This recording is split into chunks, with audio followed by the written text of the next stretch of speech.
have created 7,000 jobs.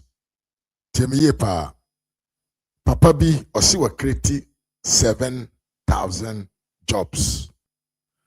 Why asem ena ye kan wa ankasa wunim nipa ye kan asem. One of the potential aspirants were creating 7,000 jobs. Na same way you can, you know, akofa nsem bebre e di aba. Ene Dr. Alhaji Muhammad Bawumia ni team so aba abonten say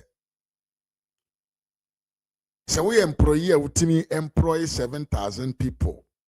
Mom ye adwuma ma wo dia ene wo kwan so be first obetumi e de akire eni power form adwuma ba bi omo ye adwuma ene ba bi omo free.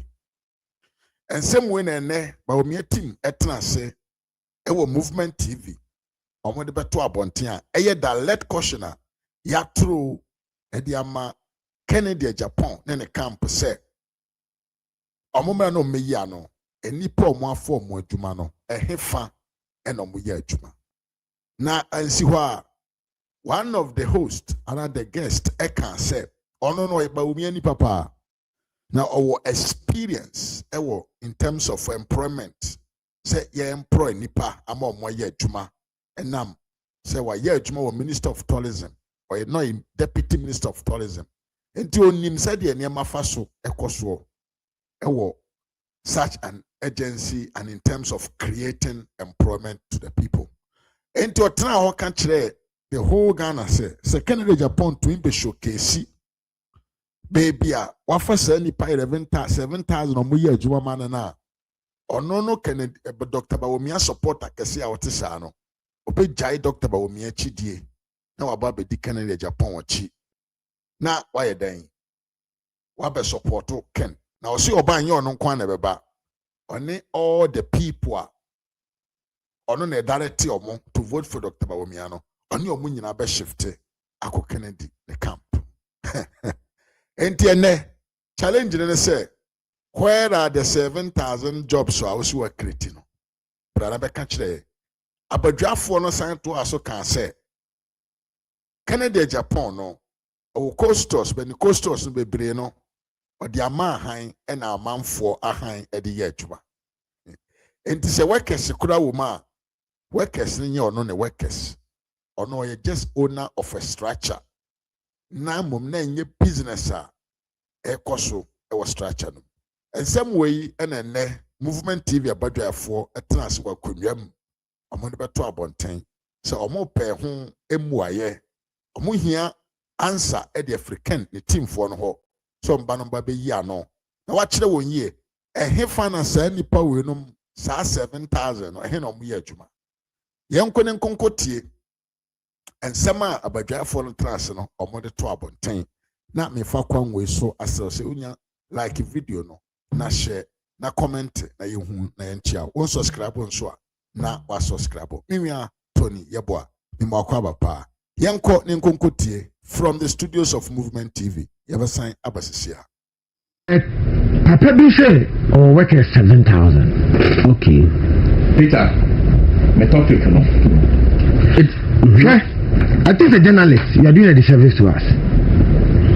But can't so work at 7 and only be more dinner so say because of Sani past 7,000 when you made my the radio station as a radio manager. Yeah, check ratings are my own numbers are not count. The TV station. You know where I came from? Yes. Data. Yes.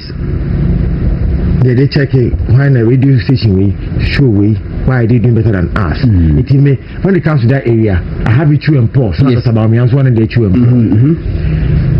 Some media houses look at you say no, they make you know say oh media may work at 7,000. What?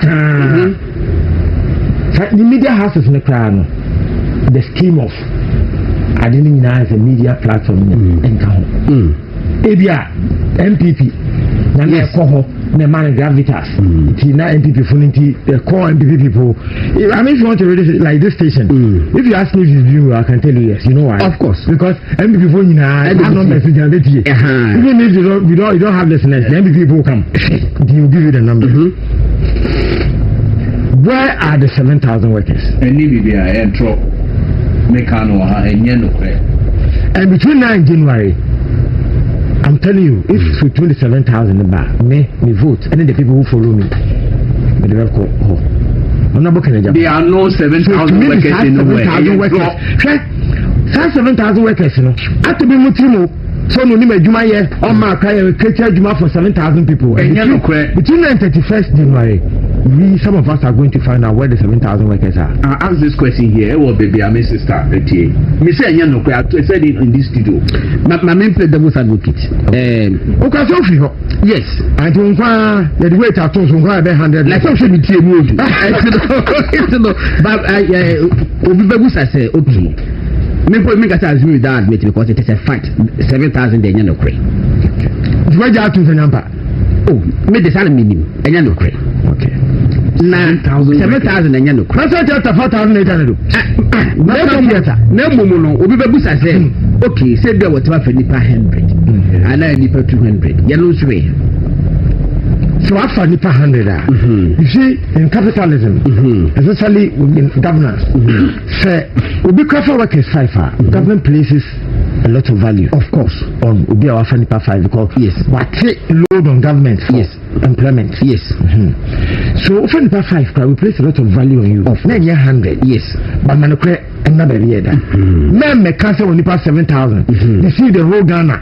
Yeah, I see my one way amazing phone and then oh no, be a Juma fan for 7,000. Oh no, you send a beer Juma. Yeah, it's all over. And he's using it to woo people, and people are thinking that I'm pound Nipa 7,000. No, Yampa, let's say theater for Nipa 1,800. Why you event to hold down? You see how you struggle to fill that hole. Easy. Yeah. But what let a Robert anyone was someone Robert anymore because we had a man. We want to feel the place. When I was a Nipa 1,800 and just small number. Now I acquired to Nipa 7,000. I came from multimedia in Shire FM, Joy FM, Adom Asempa, HFM, Majo Online, Adom TV, Joy News. Okay, you know, Joy Prime, Love FM, Joy Prime. Okay, you know, Boma, you miss a minute. Some Nick Coasters. You see, and I think that the Bawumia campaign team, they have slept over there for so long. And what can a political talk. Yes. It's a politician deal with it. Let's see fast how to make a head. Only I started a hand. Some of the people in Bawumia's campaign say, I dear, well, Mamma, not pay a pesticide is. Nepal also created 7,000 jobs. One person say companies are in our war, and each company, how many people are employed in that? Where she has MIT. Okay. Somebody say I've created 7,000 jobs. I have let him prove say I have 14 companies. Company where me want 2,000, me want 1,000, where me want one chair. Where she are there heading? One man has Kasasa who call a last me call a car a number plate or boshe.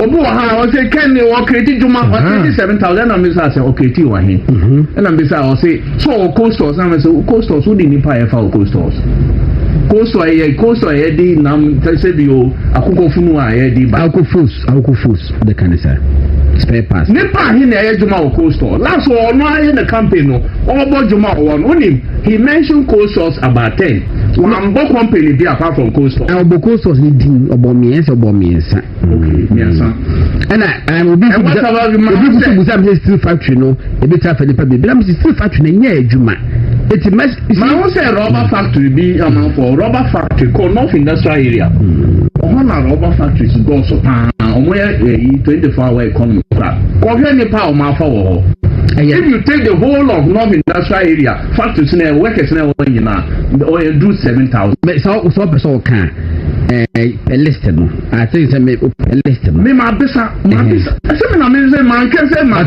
how say bisa me pa say how and also nipa 7,000 so what's the money say wow can una be prove say what's your nan no you know you know Fred saying anti-money laundering correct who na say prove be on your security who na say 7,000 yeah be can say yen enya no kwa it is say no next be prove change say me what coastal for nipa number say me was an entry me can nipa 7,000 and you need yes because no money companies e order na nyina workers are na ejuma wo no do go don dey the boss go don dey the boss we dey ni ti o ka ko si tuma se ma ni bia ya fi jan to aso so ko woko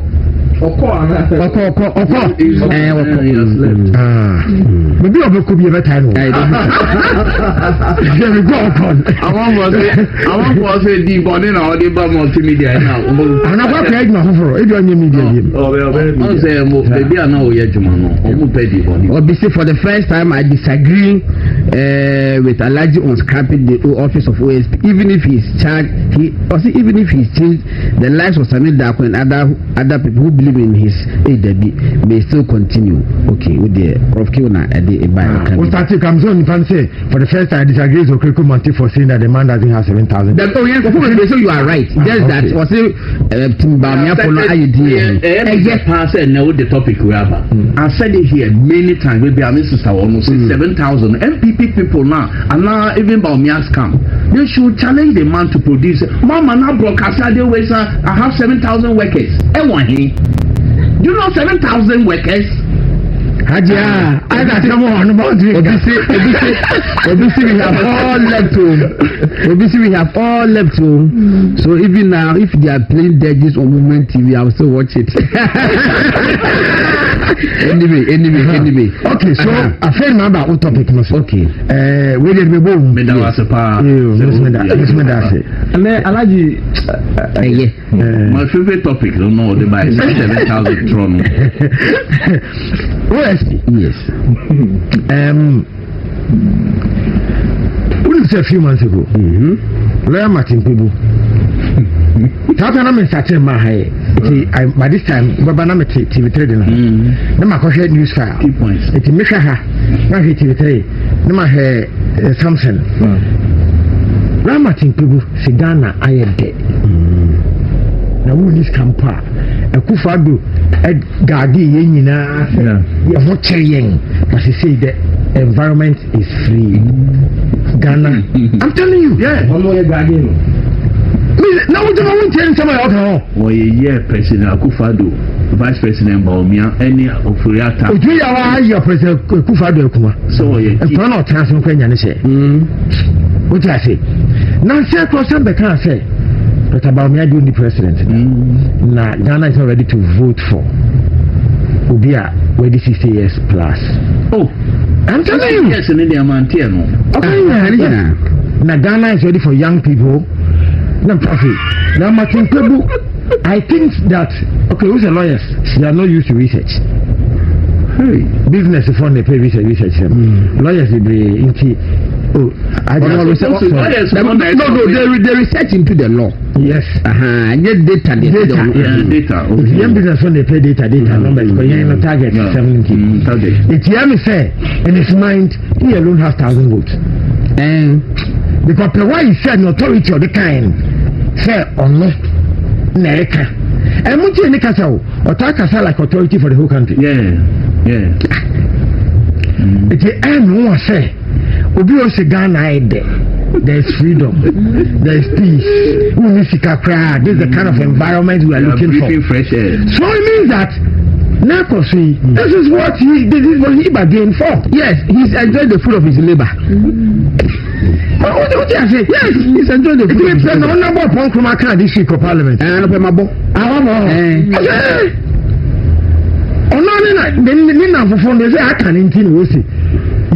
Scrap OSC. OSC no crowd because I can't. They are Martin people. I personally feel that they are Martin people. Kasane ya doso. Oh yes. Oh kasa hunu. Topic biya ya say. But me sure to ko kan lumba se me ko say. Obenya. Yes. Lumba sem. O ka menstrual hygiene crowd. Me that say oba check do heavy flow Yeah. Wow. Onipa o yes sir. Yes. So o yes sir, o di bim kra I say oh we dey. Ebia o say the value some of us place on him as law student so no the bail. Mama bail. Because they teach in school bail case. Martin Pebu. It's value and obi abesha any case here with school no. Somehow you see him in a particular light. Yeah. Hey, wait a minute. Oh, no, you respect him. Yeah. But the person, the tear now, what very the respect I'm letting you something happen so. So you were one off case if you would to meet you. If you come a plan the outward, actually, I may be judging me. Yes, the case in the name from When you're back, who I guess. You sign a video, no? I get to Sobi. And I Frank Agyapong. Frank Agyapong there, and the man who is Adamo. It is half of the court now. I mean, I know. Oh, yeah. Me, I know the history. I know statesman. I nearly took that. I know. I on one that I know a news editor. I was statesman newspaper. That makes me a reporter. Makes I know this. Except for editor. Oh, yes. Of course, I'm not. Come on, I'm take you over. Oh, but this is friend, why? Frank. Okay. Yanko. Riakuto. Law students, if you have to fundamental human rights. It's because of that case, you not to be a near great minister. Oh, a great minister. So if the family gets this Riakuto. It's even a hajj, let's maybe have to tell me. I said, Master, be just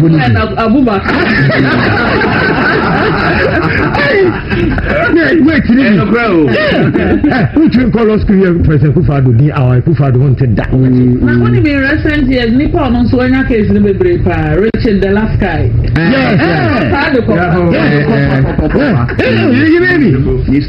I'm not surprised. Richard the last guy was also trained at Statesman newspaper. So I know where that is also coming from. Yes. And to TV. Of course. So, say your boss make up. No. To become this is to say, for a person of that stature, Yahunansa Urano, Yamanibia or that children, I feel say, maybe I make last time I'm going to make I say one person, you do baby, but say, mate is on politics, maybe it's a very pili. Yes. I will put life here, me fit. Yeah, what kind? Yes, MFA. The we are born the ball. Nyamo TV for himself in Ghana. After that, Nyama FIFA, who are called Lobiama, near the Yaba, South Africa, the pivotal role, and the World Cup in South Africa. And look at how Russian and Mano, the Manos had to carry themselves. MFA. Who do baby? That's how. President Kufado Kotefi, Ding, Ukasetian, Otio, Ding, Otini baby, President Kufo, AFA. Na Ramatin Pubu, Kasano. Who's 60? Before this is 10 years ago. This is Mandi president. So be our D60 over. Okay, also my Bawumia and pen BM now. And the way all your president one in Nippon age in there. No, no, no, support. Yes. So make us look at the Bia now refuse. When you kill Bramo, join matching. You have seen who? So, Papa, I know, so hands will be fine. I say, President Mahama will be the last person that we are going to tolerate. Yes. Can we are denying this? We are going to tolerate. Fine. For the sake of lawyers, no one students in Suntino. Fundamental human rights in Suntino. I feel Seminia wonderful. Kissy? Yes. I feel Seminia kissing so. I don't know. No, I was sending a crown. What kind of marriage? What's a bespoke? I just said, and I'm also meant to Anquanoma. So you say, oh, that's us. If I make a mark for it, I know you can get the crew. On my idea, crab for a man, or mine, I'm forever not in her boy. Or I on no qua, or Jimmy. One say, I do know. That's from Raffetics. One say, also. Or it can say me for who's a win. Do you must be tactful when you are dealing with such a person? And what check will be for Martin Pibua on Pava? Hey, why stubborn? Yes. Because of person in the crowd, you found Sir. Tell us any time in issue. Na wa ho ba ko obi koye demonstration wo OS penim ho do. Say atare ni tani nyefi. Ebi dey all balance. That is color blocking. Obi koye demonstration wo enim ho do. Obi an ko mate febu ko jira de chi. Yes. Yeah. On a foot of every catcher so baby. Can you imagine? It is for such a person. And so we say, okay. It's a discussing in our pray. I don't know money more. It's I was say, Uka, Odin Hunka, he said, Papa, we sad me. And where he finds himself now, when I used to produce music actively, some musicians in the replied, you know why? You have made the musician a star. Yes. So the public will support the star against you. Yeah. Although you made the investment. Yes. It's a deal wrong. Even if Kiseja being the Dima, the public will support Martin people. If both sides of the party for government, minority, majority, now for this whole year, I never quite have this whole year. Yes. But Adamitia they were TikTok. Na yesi Secretary Halma ko best ko di which my bunya ko drag. Yesi adia MPP ni NDC for etimi aka bom aye. Ya de ama. Ipa me ka chew. Okay. Ehuma. Na obi say Honorable Agyapong cold stores no. Was we nimbi. Was say I know most of his biggest cold stores outlets are for rent. So the workers there do not directly work under him. And wabobidi was saying now they are renting for and the go for na fenipa e wo holma wo the aba me obi so the list be abremi na ababe 16 companies na me so 16 ko hwem newspaper ko national o kan uso no newspaper bi and also kan o ma ni na di ni wo it me send in the year maybe ni na ya mun ko one newspaper me so me 3 companies and a newspaper my pastor for Lucia all ventures that of the thing we also go interest yes man ne me was can come maybe amount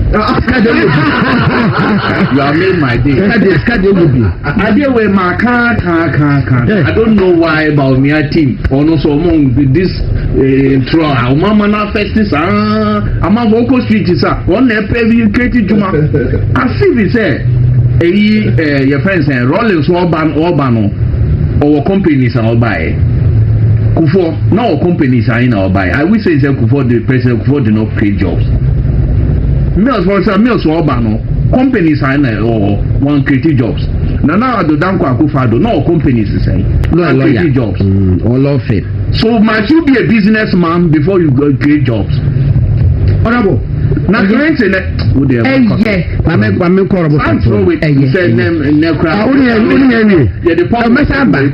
okay the best of hang it if you all man call about okay the Remonata, we know. The boy, you know. Yes, now boy, you know. It's rather unfortunate.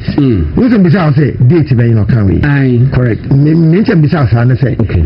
I wanted to see, say, a campaign timer. It's obvious, before election. Before election campaign move. Good. Now, because also, I say, we must be careful with our campaign promises. Yes, both parties. Okay. We are saying yes. OSP. Yes, OSP na mama cancer. Because even the OSP, my miss us say, oh, was he in German? I'm in German. Meaning where I stand. But miss us say, to see as OSP, case be anywhere, office there no me. Office no. Oh, so office in there. Me my prescribe where you be amomo. Omo followers no enko attorney general's office. No mo fa be ko shak, no mo fa be so ko CID. Some will law the legal department of holomo. And investigators no NID, any yuku, omo fa mo holomo. Na office no.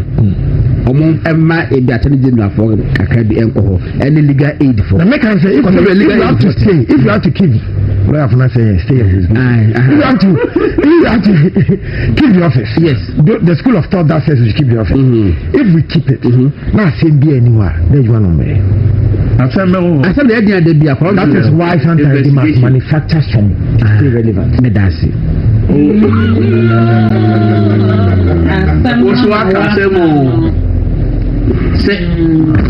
What about the question? I say one kind. Nipa bebe ajan ko. Na woman ko ta mark pe na ti ma do sa asem no. Me ma the question with me dey who say wa manage musicians for years. Who's a musician go mo mo bo ma. O mu create idea bi na aba. E mark you. So industrial secret wey ya ba anya sa. The relevance will not be there. Because tell me asa asem ho. Yes. Anya sa office ni so kwa. Eti se hwini wa da mo binka. Hwini onye binka. The office is okay. So I think that it is important say lawyer be boy. And I've noticed that last year can have they overlap. Yes. So you say oh na ke say we na we ma me wa anye ntina me me nyi we it yeah lost for the Ministry of Tourism there. A lot of adjumano they are fighting. Yeah. There's a creative art department or commission on culture. Yet you have the creative art agency. If you look at the creative art law, film room, who are your national as a regulator of film. Yes. Who are your national film authority? Yes.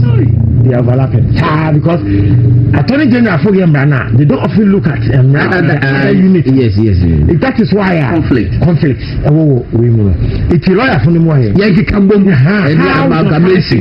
fine balance so that how I do it if you Yanko Haja so my case way there what we in number say I can't 1 hour but thank you there number some Peter 1 hour ni the bed then me was me incident no menche bibi kakra I petition no dey afon. Okay, in fact MPP dey so I be can be no waka ayada nje de ma wa na dey go be kan MPP hwe yes asem no me wie yo 7,000 how do and why let's be 7,000 be opa nyaba Monday of MPP matters of course with marker young computer Electoral Commission and our commissioners 3 a day petition call say you Mr. Minister boss kakra say NDC agenda dada omo ka so omo ba omo be yom nti omo ba ye na January no start so omo the petition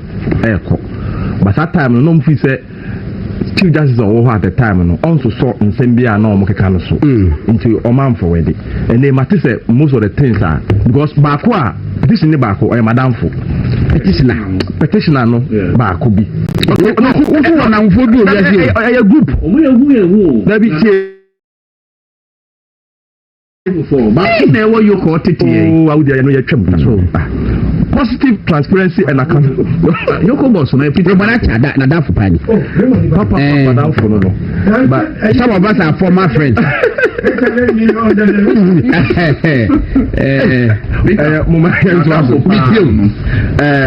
group B the form positive transparency and accountability movement madam for eka oyomo ye nipa 3 ba ku bi owum oh Rashid Isa me ne kwa sorry na wadafu dis one back of Ghana na ye che no yeah me ne kwa sorry Rashid Isa no enye Muslim or not Ahmed Ibrahim and say Collins Dauda na Collins ye Muslim na Collins to ko ka say wonye kremoni but ye English name enye Christian name Collins no na ensem na o matrocho ba ku bi a aticho edi call ye say yenyi isi apalu ayareho hwe baako o say lack of transparency and accountability. The EC chair under her leadership has been plagued by numerous instances of malfeasance, including the mismanagement of election results and issues surrounding missing equipment. These actions have eroded public trust in the electoral process. Electoral Commissioner. Inability to declare election results on time. The EC's failure to declare election results promptly has led to widespread confusion and unrest. Which election results? This delay is unprecedented and unacceptable in a democratic society. Electoral Commission. Before after 2020 election. We have after 2020 election related violence. During the tenure of the Mensa and her deputies, Ghana recorded deaths, and during elections, a tragic first in our nation's history. This is a clear indication of their inability to manage the electoral process effectively and ensure the safety of citizens. Once you continue reading this, then what am I going to do? What the argument? said you already hear in our rubbish. In fact, Madam Paul, no, been now, I continue to you, and yes, Emra and support it. Indeed, judicial service war, Emra support to that. And you're not and any partner, and I say, who can you to coin? And if I know, Tia, a canon. Ono de yambisa hwe ono moma ye this kind of man ono bi tu kwan ba ye no e bi ka ya o de kusan ba ni momu yes why born ya yinadi e just next time no quest can fa bi ma na new one no ba so atutu kwan oh awudu nya botre okay